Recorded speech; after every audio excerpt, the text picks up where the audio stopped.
Can you possibly imagine driving 500 miles an hour in a car? Some people have imagined that, and some people are trying to reach that record. The record so far for land miles is 439 miles an hour at the Bonneville Salt Flats in Utah. There's a man here in Butler County who's trying to beat that record. In fact, he has designed and built a car to do that, and the car is right behind us now. He is Rob Freivogel. He runs a company here called Carbonite Metal Coatings here in Butler. Rob, when did you get the idea, and how did you get the idea to try to beat this speed record? In 2009, we actually did a car for a customer. We took a customer's, built a Lakester, which is sort of like a streamliner, like this car behind us, but the wheels have to be exposed on a Lakester. And we built him a car to go out there and set a record. Things didn't go real well with the customer, so we changed it up and said, you know what, we love doing this, but let's not have any customers, let's just do it on our own. So Brandon and I had made a decision, Brandon Barnhart and I made a decision coming back from that event that we were going to build our own streamliner. Well, I'm sure that there are hundreds, maybe thousands of people in the world that have the same idea. And you've brought this car to fruition. Here it is right behind us. What is different about this car that you think will reach at least 500 miles an hour and some of the others that haven't gotten that far? Okay, this car is totally different than all the other streamliners so far. It's a much lighter weight car, and lightweight and race cars normally go together. But at Bonneville, historically, you added weight, a lot of ballast to the car, because you had time to accelerate it. But if you put a wing on the car or anything else that made downforce so you can accelerate faster, there was a drag penalty, and that would actually make you go slower than just adding weight. So if you don't do all that, the car will fly, won't it? It's not so much flying. The car goes against the wind, and it's basically like trying to run through the shallow end of a swimming pool. Basically, your feet are going to start slipping on the bottom of a swimming pool just because you can't get through that. The air becomes like water, and it's hard to force the car through it. Rob, you were looking for a new way to make this happen, a new design, a new concept. Where did you start? Where did you find the first clue? Actually, I stole this design from another thief. It was Craig Breedlove had designed a car like this in the late 60s, early 70s, and the car was very stable, and he really liked the car. And so we thought we'd expand on that a little bit and take it to the wheel-driven variety. His car was a rocket-powered car or a thrust-powered car. So, and that car was crazy fast. It would accelerate at 100 miles an hour per second that he stayed on the throttle. But this is not that kind of a car. This is a regular gasoline engine, isn't it? It's a regular gasoline engine, and it's wheel-driven, which is different than a lot of other people think of Bonneville, and they think of the Art Arfons and Craig Breedloves with their rocket and jet cars. This is totally different where it's more like a real car where the tires or rear tires are actually driven. So you have a whole new set of engineering problems that come on board from trying to do this. Rob, where do you start though? What's the first thing you think of? The engine size, the wheels, what will hold the car on the ground? Where do you start? Wow, that's a good question. Basically, we started with finding the right people to help us on this, and though we didn't initially intend for that to happen, having the right people come on board so early is what really made the difference in this project and the success thing that we have. We even have the current record holder helping us with design and things that he's experienced on the Salt to make sure we don't make the same mistakes he made. When you start with a design like this, do you do something with a computer designs that you can actually see the results of before you actually make the unit itself? Yes, Larry, the whole car was designed on a product called SolidWorks, which is a solid modeling program, and we were able to design all the parts in the car first and start laying them out in such a fashion to make sure they'd fit in the kind of shape that we were looking at. Then we would gradually adjust that shape to make sure everything fit like it was supposed to before we cut one stick of material. So the car was pretty much designed and complete before we actually started making any of the parts for the car. That's all theoretical. Do the theories sometimes not work out? Oh, yes. The old adage is we don't know what we don't know. It will probably come into fruition. There's other things, the things we noticed so far, even in testing, the things that we thought were going to be a problem weren't a problem at all, and other things that we never even imagined were a problem that come up. What was the biggest surprise? I think we went out there for testing. We had a fuel pump go bad, and because the everything sounded right normal, and we didn't do our normal race stuff that we do to test for a race. We assumed everything was okay, and we were concerned about all the other things like, will the car steer? Will the parachutes come out? All those other things that were more important at the time, we were concentrating on. If you're looking at 500 miles an hour, obviously the tires have to be different, the body has to be different, the steering mechanism has to be different. What did you do? Well, we slowed the steering way down on the car, so it's a 15-to-1 ratio rack, so every degree, I have to move the steering wheel 15 degrees to move the tires 1 degree. The other thing that happened, we really had to spend a lot of time on developing tires and wheels for this car. Normally, the centrifugal forces on a regular tire would just shred the tire. Now, these tires are in the back. The car was designed around this tire because it's one of the fixes that we can't control. And this is a 30-inch diameter Mickey Thompson tire, manufactured over there in Stowe, Ohio. And Mickey Thompson, as you know, was a great pioneer in land speed racing and raced Pontiacs for years. And he had, started a company that started making these tires quite a few years ago. And so this is not a different tire just for this car? Well, just on the back, they are the same as we had to run because we needed a rubber tire to drive. Now, because the car is so narrow in the front, we had to drop down to a 21-inch diameter wheel in the front. And we designed that around the Goodyear 21-inch diameter tire, that if the salt's bad, the rest of the crew, we can put those on, and they can just take laps in the car and go up to 300 miles an hour. Those tires aren't rated to 300, but at least we would go out there and we'd be able to make some laps. But those front tires don't look like tires. They look like railroad car wheels. Yes, there's no rubber on a tire at all now, and the ones that we do run for high speed. They are an aluminum turned piece from billet, and they have grooves cut in them across the face, ribbed, so they give traction on the salt. But basically, they're just essentially, we call them rollers. They're not even tires, they're front rollers. Normally, the 4 tires are side by side, 2 in the front and 2 in the back. The ones in the front are not side by side. Correct. The ones in the front are called tandem. It means they're front and back. So whenever they turn sort of like this. They don't turn the whole thing like this back and forth. And so they're quite independent from each other. But they have a little bit different philosophy, is that the car has to have 4 tires to be considered a car, otherwise you're in the trike class or the motorcycle classes. So they don't care what configuration the tires are in. So this is the way we decided to route it. Also, what happens with this is they're very concerned about the solid wheels making marks in the salt, like grooves. Well, by putting 2 of them down now, we have taken the load in half on each tire, so it's not nearly liable to make marks in the salt. You're going to be driving this car. Are you concerned going 500 miles an hour?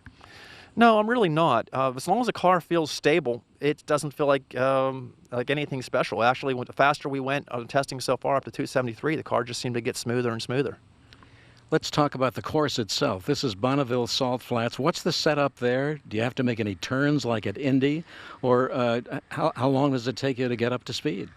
It'll take us about 47 seconds to get to the end of the month. The computer says, and the computer simulation says, it'll take about 47 seconds to reach our top speed, and then another probably 35 seconds to get the car shut down, slowed down to get off the course. So the only turn we have to make is a big wide turn at the end to get off the course. And this car has 5 degrees of steering each direction, which is funny. So the run itself is straight. Correct. And the run itself only takes a minute or 2. The actual timed part of it, where you come up to the speed to break the record, how long is that? I would say about 7 seconds. So we'll go through a mile in about 7 seconds. When you start the car, do you immediately go up to the full speed from the very beginning? Well, this car does not have a torque converter or a clutch in the car. So what has to happen is Brandon has to push me, the push bar, and get the car up to 35 miles an hour. Then we can put the car in gear. And then, yes, we will start rolling on the throttle and accelerate as fast as possible. There's a flat spot in the torque curve because the car is geared so high, but then the wing will start coming into play and start making downforce about the same point in time we will start making horsepower. So it's sort of a self-fixing problem. Now, you mentioned wing. This is a car. It's not a plane. What does the wing do? Wings make lift, and this car makes lift in reverse, and we call it downforce. So it's basically an upside-down wing. And the biggest difference with this car is nobody has wanted in the past to have a wing on the car, because when you set the angle of the wing, it's either going to work at low speed or it's going to work at high speed. What we did is made it active aero so that we can make 3,000 pounds of downforce from 180 miles an hour all the way through 550 just by taking the flap angle out of the car. Do you know, is there some kind of a gauge that can show 500 miles an hour in the cockpit? I will know because I'll know what the RPMs the motor's turning. If we reach the RPMs the motor's turning, I'll know we're on a good pass. When you're in the cockpit, what do you expect when you're going that fast? A big smile on my face, number one. And number two, I look for the car to smooth out. When the car's smooth out, you know things are really, really going well. And you're waiting to feel that smoothness that comes on board as you start skimming across the salt. Is there anybody in the industry, or does everybody in the industry know what you have here, know what to expect when you get to Bonneville? We've sort of been under the radar. We're not a real big dollar team, and I think we've been underestimated a lot. And there's other top teams out there that have gotten a lot more press than us, but that doesn't change the fact that we still have the best car. I want to get back to your experience inside the cockpit itself. You're obviously strapped in. You've got some seat belts, no doubt. You've got some other gear. Tell us about that. Yes. When I get in the car, there's a 7-point harness that holds me into the car. And Brandon cranks down on those belts so tight. You know, the tighter he cranks it, the more he loves me, he says. And it's just about, you're just about to take a deep breath, and he yanks down that belt, and you just, okay, I think we're tight enough. And then the starter will come up and do it again because he wants to make sure I'm tight enough. So as I go to the line, he'll be the last guy that double checks the tightness of the seat belts, make sure the steering's on all the way, steering wheel's on all the way, and those couple of things that could be disastrous. I'll check for. Is there a special suit you wear and a special helmet? Yes, there is. There's a the suit itself is a 20 suit, which means I can be on fire for 20 seconds before I actually start feeling the heat. And this is critical because the fire is no different than any other race car. But because we're going so fast, it takes the safety crew a lot longer to get to us, to put us out. How do you get out of the car if there is a fire? We actually practice that. We call it bailouts.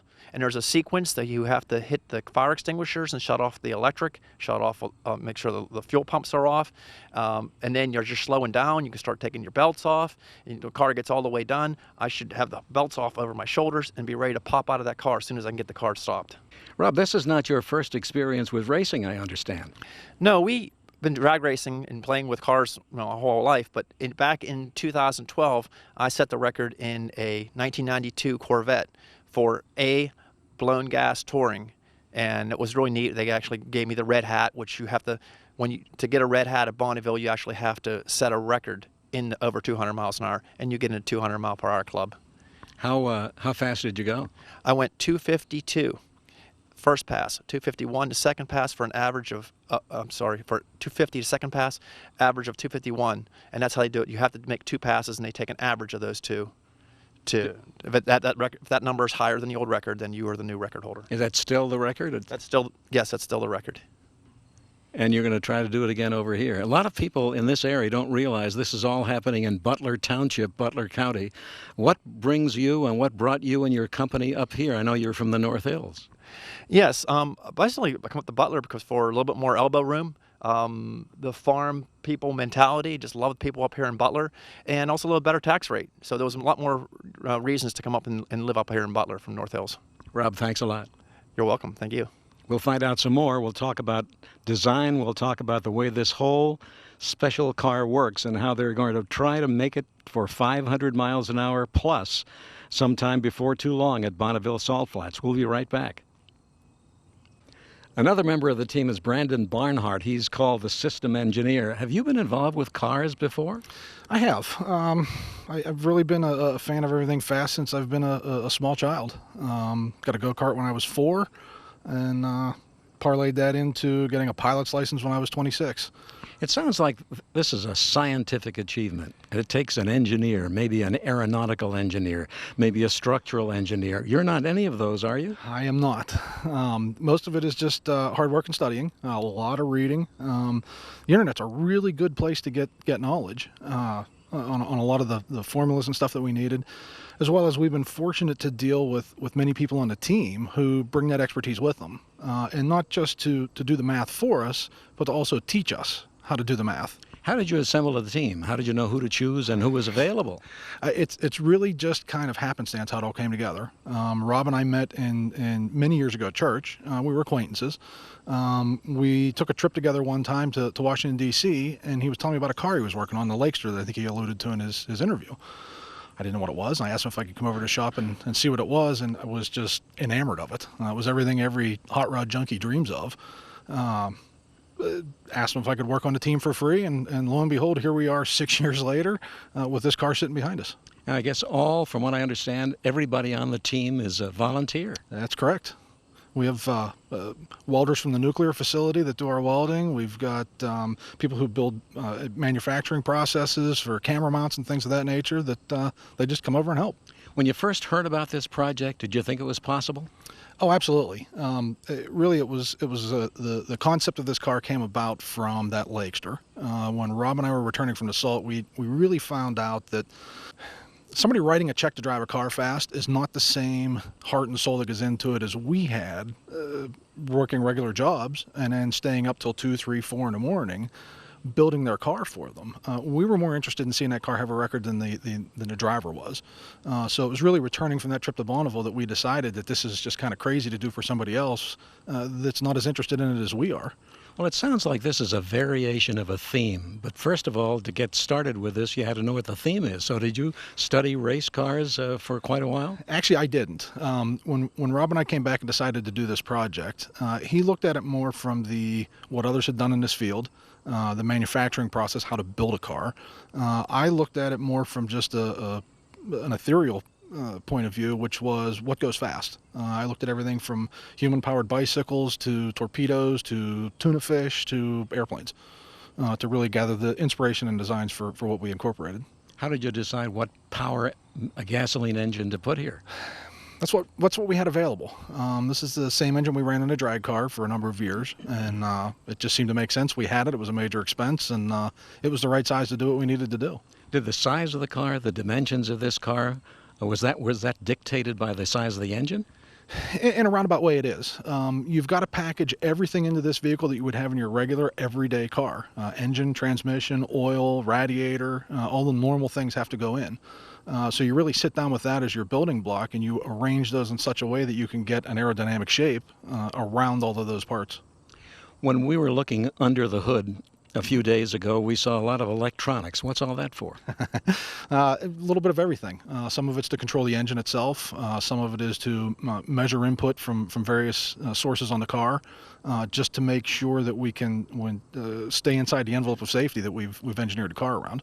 Let me think this through here. You've got a 1,900 horsepower gasoline engine, and you hope to go more than 500 miles an hour. What's the cooling system?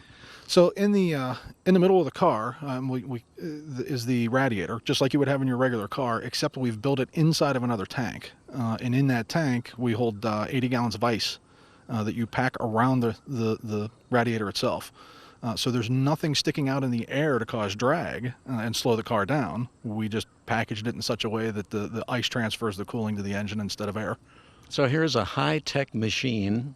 Runs on ice. That runs on ice? Yeah, pretty much. That's how it works. You put 80 gallons of ice in it, and by the end of the run, you've got some hot water.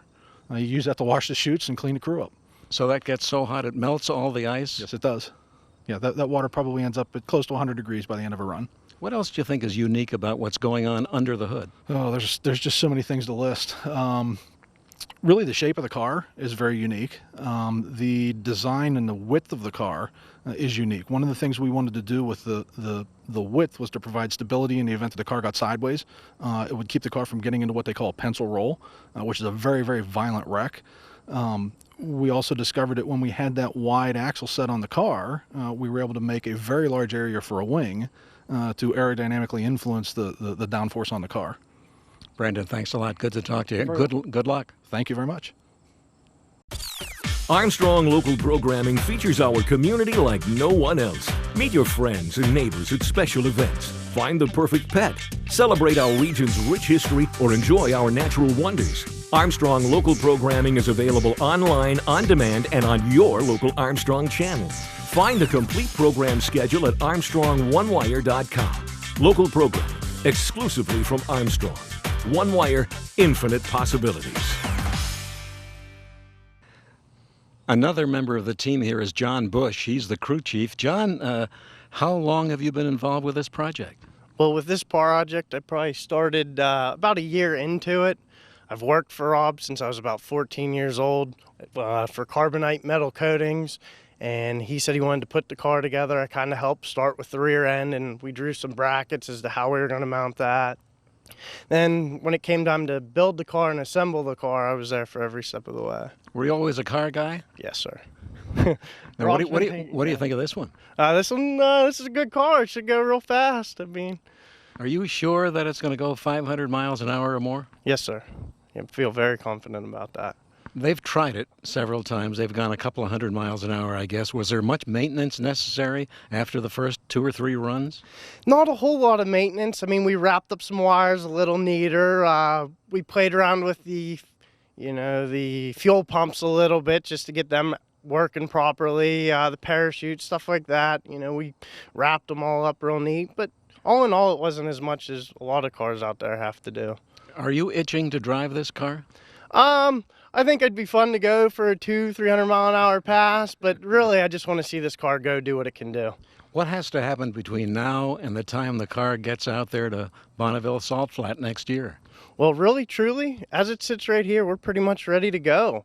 I mean, we have a couple things we'd like to do. We'd like to make some covers for on the wires, just work on some of the little things that we can do before we go out. But There's a team of about 10 or 12 volunteers who've been working on this thing for 4 or 5 years. Were there many changes along the way? not too many. Everything was drawn on the computer before anything was even cut or made, so that made it simple. What excites you most about this car? The weight of the car, the active aerodynamics, the twin turbocharged 2,600 horsepower, big block Chevy, it's a thumper. It puts down the power, so that gets me fired up. Make a lot of noise? Oh yeah, it sounds good though. But when you see it, you almost think it should have like a real high-pitched whistle or something, It's just got that big block Chevy thunder, rumping power. When you get out there for the test run to try to break 500 miles an hour, or the speed record now, which is 439 miles an hour, do you have to take spare parts and lots of gear with you out there? Oh yeah, we have practically a whole other truckload and a trailer full of tools, full of parts. We have 3 sets of wheels for on the back. We have a spare motor, spare transmission, you name it, we've got it. I understand those rear tires cost about $750 a piece? Yes, sir. And you have to sign like a 30-page waiver before they'll even sell you the tire. Why is that? Liability reasons. He's going out there trying to go fast, set a new record, They can't be responsible if something comes flying apart. What's different about these tires from the tires I have on my car? They're rated for 590 miles an hour. At 590 miles an hour, they'll actually grow and expand, and they have tests where they've actually spun those tires to failure, and they found parts a quarter mile this way and a quarter mile this way in a linear line. How much air goes in the tire? About 90, 100 PSI, whatever we're feeling that day. Is there a tread on this tire? No tread whatsoever. Why is that? There's only about 2/32 of rubber actually on the wheel, a 16th inch, and if you put tread on it, the tire would grow so much that it would blow apart. Keep it light. John, good to talk to you. Thanks very much. Thank you very much. So, Rob, this is where you'll be when you try to break the speed record at Bonneville Salt Flats. You've got a special outfit on. Tell us about the gear. Yes, this is called a SFI 20 suit. SFI is the company or the organization that basically gives you a certification for these safety devices. And being a 20 suit means I can be on fire for 20 seconds before I actually start feeling the heat. You talk about being on fire for 20 seconds. Do you get a little anxious realizing what you're going through here? Yes, fire is probably our #1 concern. The fire also, even though this car design is quite different than other cars because our motor is behind us. Matter of fact, all flammable liquids are behind us. The fire finds a way to the cockpit, and we have this thing all sealed off at the best we can be. And if it gets a little breach, it will try to find its way up here, even fire coming forward. So we did every precaution we can take for fire, but it's still always a concern. I understand you've got some fire extinguishers built in the front here? That's correct. I have a fire extinguisher for the driver and a fire extinguisher for the motor compartment. And most likely I will hit the motor compartment first to make sure that that doesn't put the fire out and things keep coming up here. Then I'll hit the driver's side. Let's paint a picture here, Rob. You're at Bonneville right now. You're ready to try to go 500 miles an hour or more, or at least break the 439 mile an hour speed record right now. What do you go through from this point on until you achieve your goal? Okay, Brandon will pull on these belts very tightly and get me in the car so that I can barely breathe. And then when I come up to the line, the chief starter, Jim Jensen, will reach down there and try to pull the belts even tighter yet. So they really want me in here so that I can't move at all during the crash. They want to keep my body as stationary as possible. Then they'll pull me to the line. Brandon, we fire the car up. Brandon does a check of the gauges manually. I'll do a check of the gauges. He'll turn the cameras on. Then he'll close the latch. And then he'll go in the car, in the truck, the push truck. And we'll sit there, and the starter will be waiting, and he'll have his headset on, and he's listening for clearance down course. As soon as he's got clearance, he points at me and he goes like this, which means put your visor down. And at that stage, he'll just push me off and say go. And that's like the happiest of all happy moments at Bonneville, because you're finally able to drive. When you get to going, how long will it take you to get up to 500 miles an hour? Approximately 47 seconds it'll take to go that speed. So and will you know when that speed is reached? I'll be able to look at my dashboard here and know what the RPMs I'm spinning. If I'm spinning the RPMs, I know I made the number. Can you imagine what the feeling is going to be? It's going to be quite exhilarating. The first thing I'm going to think about, I think, is the crew, because the crew is going to be celebrating like crazy when they hear the numbers over the PA system. Will the whole world know about this? Is this a major event for the entire automotive world, or maybe the world generally? It's mostly for the purist. The purists, the hot rodders. It'll be probably in Hot Rod Magazine, and they'll make a big deal about it when someone finally breaks 500 miles an hour. Well, I guess it's too early to wish you good luck because you're not at Bonneville yet. You're still here in Butler Township, and I think it's amazing that somebody here in Butler Township, Butler County, Pennsylvania, has gone this far for the last 5 or 6 or 7 years designing and manufacturing this race car that you hope to break the land speed record with. So we wish you luck, and we thank you for inviting us out, Rob. Thank you very much. And, of course, why not Butler? Why not Butler? And so there we have the history and the progress of this remarkable race car. It's in the process for about 6 or 7 years at least, and a specially designed car that they hope will break the land speed record at Bonneville Salt Flats. I'm Larry Berg. We'll see you next time on Faces and Places.